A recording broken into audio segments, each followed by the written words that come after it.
madrasah, Dewan Asatidz wal Ustadzah, seluruh karyawan di Yayasan Rodotul Mujahidin yang kami hormati dan yang kami muliakan beliau Tuan Derek Seng MC Wau Profesor Amirul Ulum saking Jogja, Kartangge, Mas Adit saking Jogja. Mana-mana. Sugeng rawuh, marhaban ahlan wa sahlan di Pondok Pesantren Rodotul Mujahidin beserta rombongan dari Sarang, dari alumni Sarang maksudnya ya. Kalau sudah di sini alumni Sarang kumpul itu rasanya pun yang Sarang, jadi rombongan dari Sarang. Yang kami banggakan anak-anakku semua, santri putra dan santri putri yang mudah-mudahan selalu mendapatkan futuh dari Allah Subhanahu wa taala. Amin ya rabbal alamin.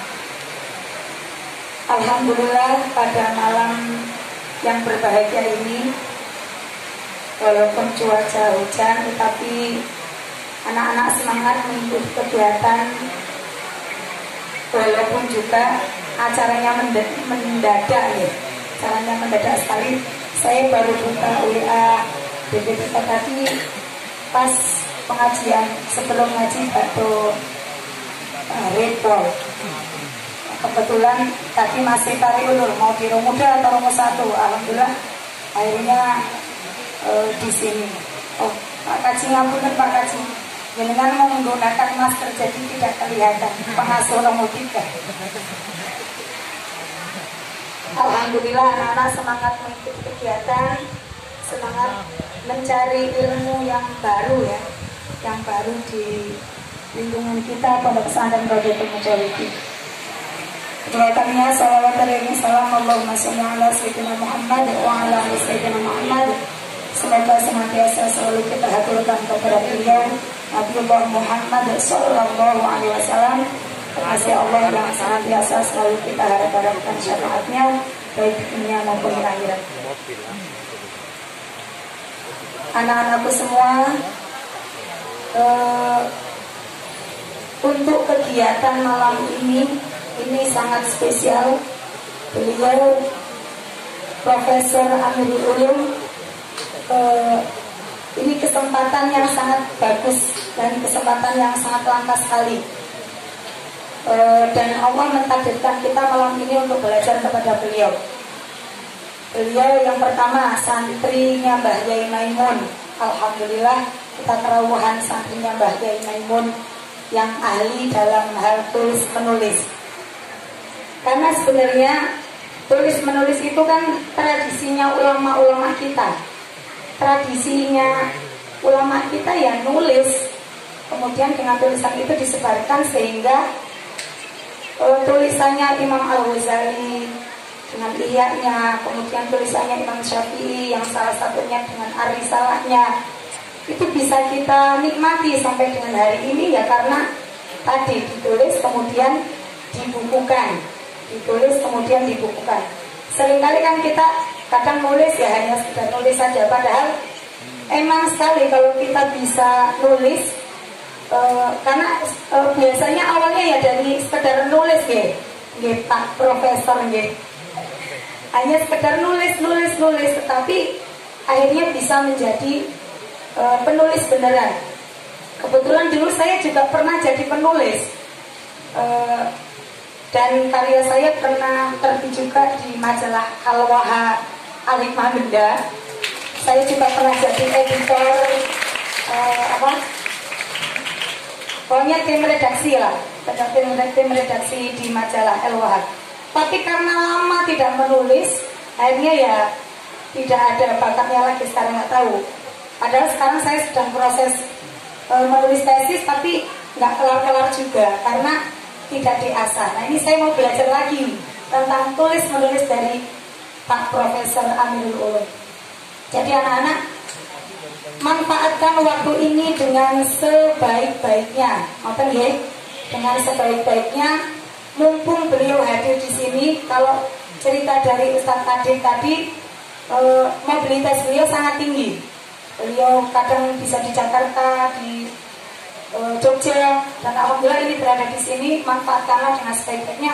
Banyak tanya, pokoknya banyak tanya apa saja tentang dunia tulis-menulis dengan beliau.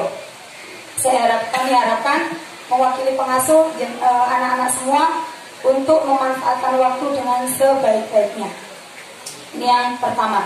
Yang kedua, kami mohon maaf sekali Pak Prof. Amirul Ulum, karena memang kami tidak tahu ya, mewakili pengasuh tidak tahu jenengan rawuh di tengah-tengah kami, sehingga ngapunten dalam penyambutan hormat tamu Romo Duyuf sangat kurang sekali, mungkin ngapunten sangat.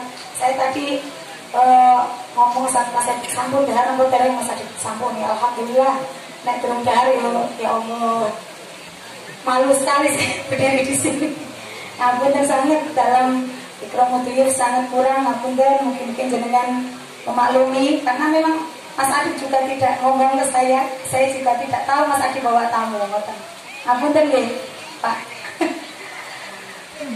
Demikian yang bisa kami sampaikan, sebenarnya banyak sekali, tapi manfaatkan waktu karena sudah jam 10.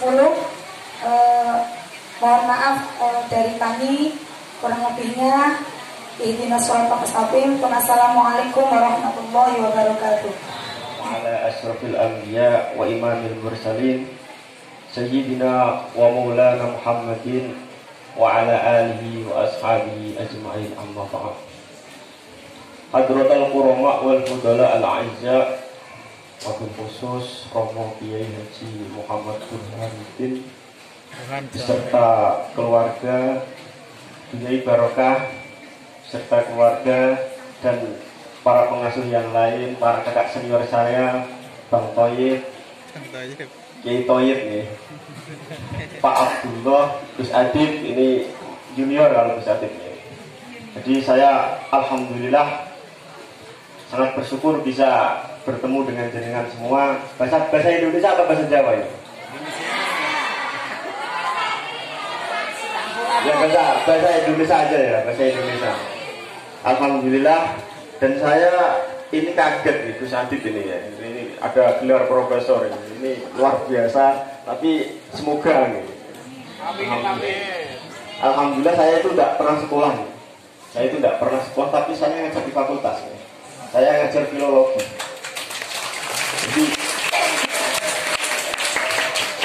saya itu sekian dari namun yang beling gak gelem kuliah.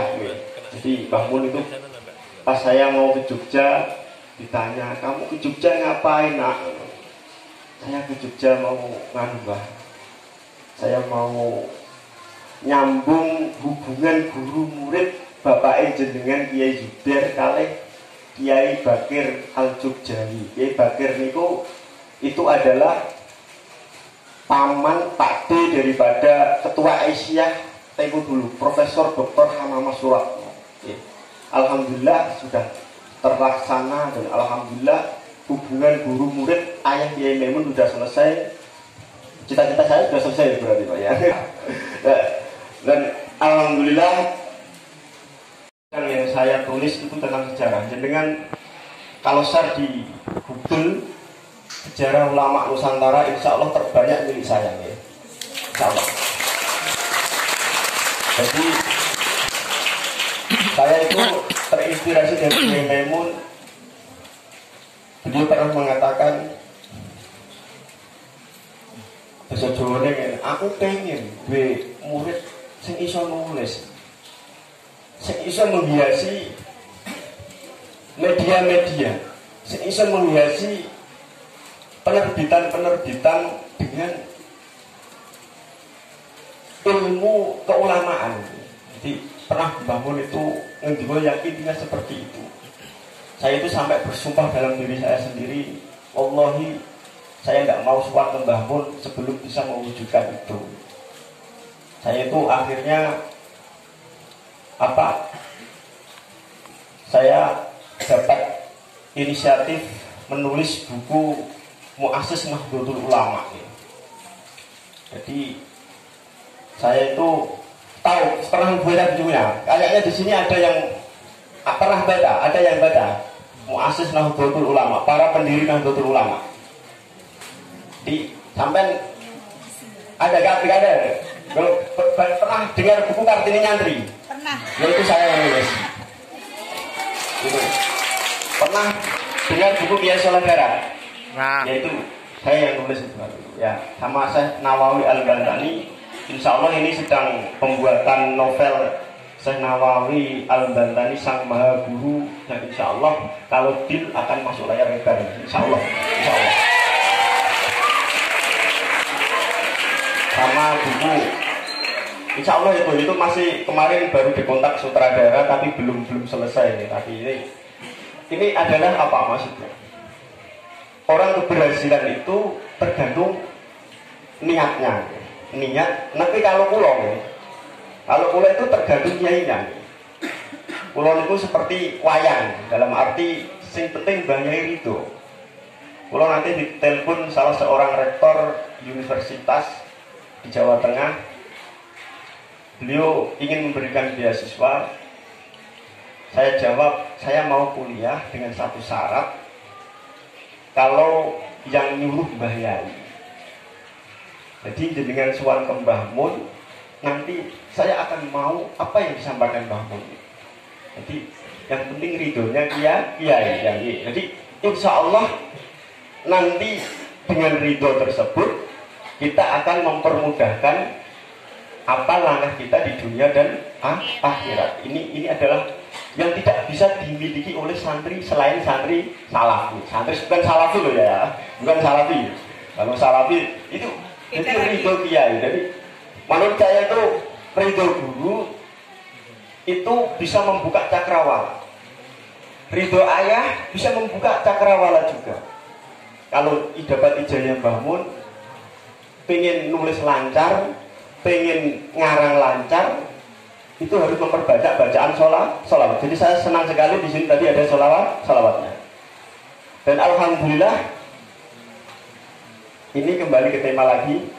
Kita tadi Gus Adib nopo membisiki saya untuk temanya tentang sejarah Islam ya Gus ya, sama kesemangatan kreativitas ulama dalam dunia tulis menulis. Bagaimana kita ketahui bahwa Sumatera itu sangat kental dengan adatnya. Sangat kental dengan adatnya. Sampai ada kata-kata adat basandi sarak basandi kitab itu Sumatera Barat. Jika Sumatera itu Melayu pasti Islam nih. Kalau kata bangun gitu, berarti Melayu pasti Islam. Nek Melayu tidak Islam berarti itu bukan Melayu, berarti apa? Cara ngono waktu keluar dari apa dibuat aspal itu ya. Jadi dia itu keluar dari adatnya. Jadi kalau Melayu pasti Islam. Kalau nggak Islam berarti bukan Melayu, meskipun orangnya Melayu. Karena ada adat basandi sarak basandi kitab bungko. Sama harus tahu bahwa dari sekian banyak ulama Nusantara, itu yang terbanyak karyanya adalah dari Sumatera. Jadi terbanyak karyanya adalah dari Sumatera. Siapa tahu yang tahu kira-kira? Saya Yasin Al-Fadani. Itu punya karya 102. 102 itu ada satu karya yang mana itu 20 jilid. Durrul Mandud Fisar Hisunani Abu Dawud itu 21 jilid. Ya, jadi saya Yasin itu bisa alim seperti itu. Itu saya pernah cari-cari informasi. Itu saya pernah cari-cari informasi ke salah satu muridnya, atau beberapa muridnya, bukan salah satu muridnya. Salah satu cerita dari Kiai Najib. Kiai Najib itu guru saya, putranya Kiai Najib. Mengapa saya Yasin kok alimnya seperti itu? Satu, karena tidak pernah makan barang yang subhat. Jadi Syekh Muhammad Isa itu kalau mondokkan, kalau buat sekolah saya Yasin itu punya ladang sepetak. Itu ditanami kurma dan itu biaya saya Yasin. Tidak pernah makan selain itu. Itu harus segi makanya. Kemudian dari segi ibunya itu seorang hafidhah, tirakatan terus. Jadi jenengan-jenengan para santri putri, bukan santriwati ya, saya santri putri itu sebagai apa? Madrasatul ula, madrasah pertama setelah nanti kembali ke rumah masing-masing. Jadi itu apa? Ibunya itu pasti tirakatan. Selain seorang hafidhah, beliau sering tirakatan. Makanya kenapa? Beliau karyanya terbanyak di Indonesia. Bahkan ulama sejamannya itu nggak ada yang bisa mengalahkan. Maka disebut oleh Syekh Zakaria musnidud dunya. Ketika beliau wafat, para ulama mengatakan sekarang sanad sudah turun 1 derajat. Ini paham ya kira-kira ya? Jadi ulama terbanyak karyanya siapa tadi? Syekh Yasin Al-Badani. Kuncinya ada tadi apa? Makanan yang halal sama seorang ibu. Jadi bapak berarti pengaruh jadi. Dari adik-adik yang santri putri itu harus menjaga diri. Jadi saya yakin pengaruh banyak juga ada. Kalau nanti wawancara dengan murid beliau yang dulu adalah mantan bupati di Martapura, namanya Syekh Hatim Salman. Saya pernah diceritai, beliau itu kalau keingintahuannya itu luar biasa. Kalau mengarang itu kadang satu buku, satu majelis. Jadi punya karya namanya Al-Manaqib Syekhona Khalil Bangkalan, itu ditulis satu majelis. Kadang sehari nggak tidur. Kadang sehari nggak tidur. Itu kalau nulis apa? Ilmu faraid itu sering apa? Ada praktek. Jadi di sini perlu ada praktikum sama teori.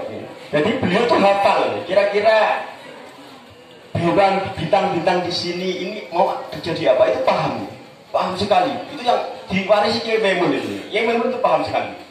Jadi kira-kira garis-garis santriku ini nanti akan jadi apa itu tahu. Saya yakin bisa meramal garis-garis, bukan meramal, bisa membaca. Jadi itu saking alimnya. Itu salah satu ulama kita. Dan kemudian yang paling banyak lagi itu Syekh Nawawi Al-Bantani. Jadi setelah saya Yasin, ulama Nusantara yang karyanya paling banyak adalah Syekh Nawawi Al-Bantani. Beliau seorang gurunya Kiai Hasyim Asy'ari, gurunya Kiai Umar dari Sarang, gurunya kalau di sini itu siapa belum tahu. Syekh Khotib Minangkabau. Syekh Khotib Minangkabau tahu baca pernah buku ini, saya yang nulis ya. Syekh Khotib Al-Minangkabawi Jaya Nusantara di Haram, itu saya yang nulis ya. Itu juga murid beliau. Itu Syekh Nawawi Al-Bantani ya. Ketika ulama kreativitasnya seperti itu, bagaimana kita? Bagaimana kita? Kan nggak mungkin kayak seperti itu ya. Jadi kayak perempuan ada nggak Pak? Ya ada. Ada. Mestinya ada. Jadi ada seorang perempuan namanya Nyai Khairiyah Hasyim Asy'ari. Itu sampai pernah baca bukunya. Itu di Google sampai. Itu saya yang nulis. Jadi Syekhah Khairiyah Hasyim Asy'ari, pendiri madrasah pertama perempuan di Saudi Arabia. Jadi kalau di Sumatera ada namanya Rahmah El-Yunusiah, pendiri madrasah putri, maka di Jombang pernah ada perempuan yang mendirikan madrasah Kutabul Banat pertama di Saudi Arabia. Itu juga seorang, tapi penulisnya menulis di majalah-majalah. Kalau Syekhah Rahmah El-Yunusiah juga itu di majalah-majalah. Beliau nggak meninggalkan kayaknya, itu nggak meninggalkan yang sampai dijadikan rujukan belum. Jadi ada dua. Jadi Syekhah siapa tadi? Khairiyah Hasyim Asy'ari. Pernah baca profilnya. Itu jadi perempuan jangan mau kalah sama laki-laki. Bapak-bapak juga jangan mau kalah mestinya. Kalau saya dulu pas masih sekolah aliyah yang jabat ranking perempuan, saya malu nih. Saya tidak mau dikalahkan. Saya tidak mau dikalahkan. Sampai saya itu tirakat terus sehari semalam sinau terus wedoke kalah nangis. Jadi saya itu pernah kelas 1 aliyah, saya itu pernah di semester 1 apa yang dapat ranking perempuan, saya malu. Saya laki-laki kok dikalahkan sama perempuan, ya nggak mau. Tapi perempuan juga jangan masalah gitu. Jadi saya itu pernah itu. Jadi saya belajar kadang sehari sampai semalam, akhirnya yang perempuan kalah. Itu pernah itu. Jadi tidak mau dikalahkan kan. Ar-rijal qawwamuna 'ala. Nah, ya itu harus. Tapi perempuan juga tidak boleh tahu, nggak boleh kalah nih. Jadi ada ummul qura, nggak ada abal qura, nggak ada itu. Jadi harus semangat. Surat An-Nisa nggak ada surat Ar-Rijal. Jadi itu seperti itu. Jadi proses kreativitas para ulama kita itu sangat luar biasa sekali. Itu saya Khairiyah itu yang menemukan kudung rubuk. Kudung rubuk tahu. Dulu orang Jawa kudung rubuknya gini kan. Itu kan yang kemudian direnovasi karena dulu ada pencuri, ada santri beliau, putrinya Kiai Mahrus, putrinya Kiai Mahrus Nirbola tahu ini. Itu kalungnya hilang, akhirnya Bunyai Khairiyah mendesain namanya kudung rubuk. Kata beliau, ini murah meriah menutup aurat. Jadi saya pernah diiskali oleh beberapa akademisi, mengapa dulu kiai di Jawa itu bunyainya kok tidak menurut aurat? Kira-kira itu apa? Karena memang proses islamisasi itu tidak bisa seketika. Harus melalui tahapan. Dan perubahan jilbab itu perlu jenengan catat, itu adalah setelah adanya Syekhul Khairiyah Hasim sama Rahma El-Yunusiyah dari Padang. Tahu ya? Itu harus jadi motivasi. Orang sangat luar biasa menulisnya, juga ada Rohana Kudus. Ya. Itu juga sering menulis. Jadi perempuan juga bisa menulis, laki-laki juga bisa menulis. Jadi ini mungkin nanti dilanjut ke pertanyaan aja, nanti biar nggak kemana-mana. Saya itu, ibu saya penjual sayur, bapak saya ya. Penulis memang nggak ada. Background penulis itu nggak ada. Saya itu dulu pernah merenung sampai menitikkan air mata. Seandainya sejarah-sejarah ulama Nusantara ini tidak ada yang nulis, siapa lagi yang akan nulis? Saya tunggu sampai 10 tahun tidak ada yang nulis. Sampai saya itu dijuluki pernah Ustadz Nafan itu, kamu itu orang yang mansana sunnatan hasanatan dalam bidang ini loh. Saya kira anak kiai wafat, pokoknya biografi ini saya amati sah saya ini. Dan biografi tercepat itu biografinya Kiai Maimun. Sudah ada 4 biografi dari orang sepuh. Gini apa kayak seperti itu? Kiai Maimun cuma yang lain itu kadang sampai belum ada biografi, itu pun ditulis berjamaah. Kalau saya tidak mau, saya itu tidak mau. Ada kullu jam'in mu'annasun inna qawmi tajamma'u wa liqatli tahaddasu la ubali bi jam'in kullu jam'in mu'annasun. Ya Allah, itu saya siapa yang tahu? Siapa? Al-Jamah Sari itu beliau seorang ahli tafsir. Ini biar semangat dengan. Beliau punya tafsir Jamah Sari. Tafsir apa namanya? Punya tafsir deh pokoknya. Apa? Namanya? Apa Pak Tayyib? Tafsir apa? Imam Jamah Sari? Al-Kasab ya. Al-Kasab. Al-Kasab itu beliau cacat. Beliau tidak pelur. Jadi ada orang musyawarah ingin membunuh beliau. Beliau seorang yang cacat. Akhirnya beliau menyair kayak gitu. Setiap keroyokan adalah cewek. Setiap cewek adalah cemen. Maksudnya ketika berperang maksudnya. Bukan berarti menghina cewek nih. Dan ini tidak ya. Jadi kullu jam'in mu'annasun. Ya, jadi dulu saya gitu. Jadi alhamdulillah saya tidak pernah nulis berjamaah, kecuali memang itu harus berjamaah. kecuali memang itu harus berjamaah. Contohnya ensiklopedia ya. Itu dulu buku biografi Muktamar di Jombang yang di PB itu saya ikut. Itu ada 9 atau 11 itu ya. Kalau yang nulis itu 9 kayaknya ya. Itu saya ikut ya. Jadi saya memang terharu Mas. Ulama yang sebanyak ini sampai ada orang, saya itu mengapa ketika kita menulis rujukannya kembali ke barat, padahal nulis Islam, saya itu terharu sampai segitu deh. Mosok sedikit-sedikit rujukannya Pak Seno, mosok sedikit-sedikit rujukannya Pak Martin. Saya bukan menghina, saya berterima kasih kepada beliau meskipun kemarin saya nulis tulisan yang lagi agak viral jaringan Nusantara dengan Turki, Utsmani. Saya itu dikira menghina Senok. Itu tidak. Saya tidak menghina Senok. Ya, saya nulis katanya saya menghina Senok. Tapi tidak. Itu ditulis sudah gampang. Saya itu harus sedih. Mengapa para kita sudah merdeka? Dulu memang kita maklumi ya. Maklumi ada kajian yang rujukannya ke barat. Karena yang punya fasilitas barat. Ya.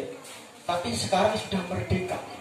Kita merdeka mosok masalah pesantren rujukannya nunggu wong liya ya sampai ini corok kula gak duwe riset belas corok kula pribadi ini. Akhirnya kula angen ya Allah mugi-mugi iso oleh sampai saya itu nulis berkali-kali 4 tahun terus habis masuk gagal itu sebanyak sekitar 200-an ya. Sampai saya itu mau meninggalkan dunia tulisan, saya akhirnya mimpi ditemui Mbah Mun. Mbah Mun dari sekian santrinya saya diparahi Mbah Mun pakai jubah hijau itu. Loh, kamu itu kalau punya niat baik jangan pernah mundur. Ya. Pasti Allah, bukan insya Allah. Saya masih ingat betul ya. Pasti Allah akan menolongmu. Akhirnya saya orang Gebrigah. Akhirnya saya nulis itu muassis terbit. Kemudian setelah muassis yang viral Kartini Nyantri itu juga dari inspirasi kayak gitu. Mosok Kartini di darani Yahudi Barat, saya tidak percaya itu nih. Saya tidak percaya itu. Mosok orang membuat perubahan sebesar itu dari dan cita-cita tertinggi Kartini adalah menjadi hamba Allah, bukan menjadi seorang profesor. Padahal kalau Kartini itu seorang profesor Pak ya. Tapi cita-cita tertinggi saya itu menjadi hamba Allah. Itu gak mungkin itu gak mungkin kalau seorang Yahudi tidak mungkin. Itu akhirnya kita seorang santri naik nulis istighfar barang ben ditolong Gusti Allah. Jadi saya itu tidak pernah mengaku ilmu. Jadi saya itu kalau nulis itu memperbanyak sholawat istighfar. Jadi kalau saya ngajari teman-teman nulis yang di Jogja itu jangan mengandalkan otak Anda. Otak Anda itu terbatas. Sampai nggak akan, seorang penulis itu tidak akan pernah berhasil dalam dunia tulisan kalau tidak mendatangkan ilmu baru. Kalau sampai comot sana comot sini, itu nggak ada bedanya. Kok sampai mulu Pak Ul? Ya harus seperti itu. Bagaimana caranya? Caranya satu, selain sampai itu membaca banyak referensi, itu harus banyak beristighfar. Bahwa ilmu itu adalah anugerah dari Allah, dan mana anugerah dari Allah itu tidak diberikan kepada orang yang bermaksiat. Sakautu ilawaki asu ahifdi fa'arsadani ila tarkil ma'asi. Terus kan? Wa'ahbaroni bi annal ilma nurun wa nurullahi la yuhdai. Ini gak ada di akademisi. Gak ada. Gak ada di akademisi. Ngono kok malah buka lulus referensi. Kalau saya pernah menjajal. Saya pernah menjajal dan ini bukunya masih. Dulu saya pernah nulis muskil. Saya muskil, saya baca Fatihah sama guru saya. Ini cerita asli dan bukunya masih. Sampai kalau nggak percaya baca, tapi datang tempat saya. Saya baca istighfar. Yang minta itu alhamdulillah kemuskilan saya itu ada seorang tanpa diundang, mestinya orangnya masih hidup, Dr. Haidar dari Malaysia itu tiba-tiba menelpon seorang dari Solo untuk datang ke tempat saya jam 10 malam, padahal muskilan saya jam 5 itu topak jam 10 malam bawa buku yang saya muskilkan itu adalah istighfar.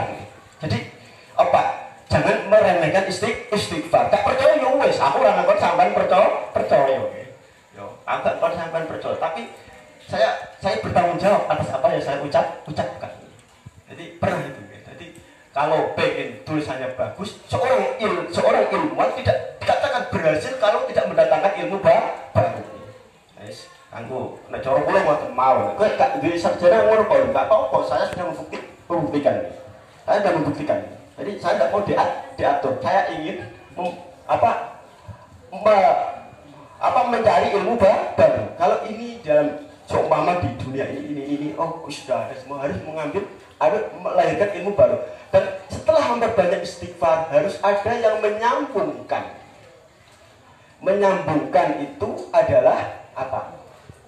Membaca sholawat. Sampai ad-du'a'u la tuqbalu illa bi qira'atis sholawat. Ora ditompo ngawang-ngawang nang langit ya. Nek ora maca sholawat. Jadi ini makanya sekolah juga sama kayak gitu ya, memperbanyak istighfar sama. Kemudian yang ketiga, pengen menimbulkan ilmu baru itu harus banyak tafakur. Ya, itu tafakur. Tafakur paling indah adalah dengan ayat-ayat suci Al-Quran. Mana buktinya Pak Ulun? Sampai baca kayak saya yang akhir-akhir ini nanti insya Allah banyak yang tidak ada ditemukan di buku. Jadi itu banyak yang dari tafakur. Jadi ini adalah kunci daripada ingin membuat sebuah ilmu yang baru. Ini di fakultas nggak ada nih Pak. Nggak ada ya. Jadi cara mencari referensi apa? Ya memperbanyak istighfar. Mestinya harus ya, itu saya caranya gembleng ya Pak. Jadi itu ya. Saya angin kok gak ono buku kayak mau. Akhirnya itu saya nggak mau cuma ke Kiai Maimun kecuali saya sudah punya karya. Itu salah satu motivasi saya ini. Jadi saya itu nggak pernah namanya kursus jurnalis, nggak pernah nih. Saya itu nggak pernah, satu kali itu nggak pernah. Dulu Al Anwar mau mengadakan jurnalis dari Suara Merdeka, beliau main Pak Hadi tahun 2011 kalau nggak salah ya. Itu pernah Pak ya. Saya itu juga saya nggak datang. Jadi tujuan saya itu apa? Bahwa saya itu lahir memang murni dari pesantren ya. Jadi saya tidak mau nih, dan bukan berarti saya anti bukan berarti anti. Saya ingin menunjukkan bahwa pesantren itu Allah mampu melahirkan tanpa harus seperti itu.